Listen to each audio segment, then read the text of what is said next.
Hi guys! Welcome back to my channel. Ayan, magandang Saturday tayo ngayon. Alam ko sa mga Dasbea fans dyan, maganda ang tulog nila kagabi kasi nga back naman sa ayuda sina Dustin at si Bianca. Kakatapos lang ng lock and taping nila kahapon. Sa pag-uwi, nag-pamper day muna itong si Bianca sa Ivy.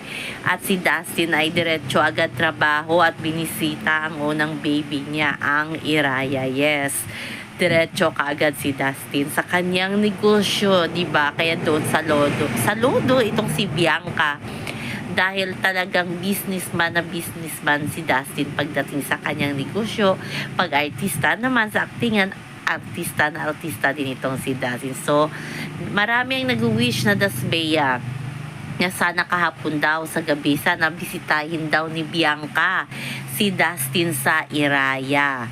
At hindi sila nagkamali. Yes, pumunta si Bianca sa Iraya para sundan doon si Dustin. Diba? Parang asawa ng mga ari ng Iraya ang peg ni Bianca Di Vera. Yes, nasa loob pa nga si Bianca sa private office ata ni Dustin, pero lumabas talaga si Bianca para mag-hi sa mga customers at doon nakita siya ng kanyang mga fans. Siyempre inaabangan niya ng Dasbea. Kapag nandoon talaga si Dustin, may pumupunta talagang Dasbea fans para makita lamang si Pops. At hindi din sila nagkamali, hindi sila na-disappoint.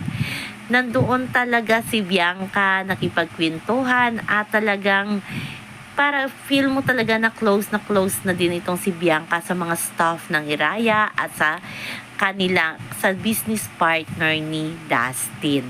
Kaya masayang masaya ang Dasbea fans. Nakipagkwentuhan din ang dalawa bago umuwi sa kanilang mga fans. Ang video greet pa nga silang dalawa.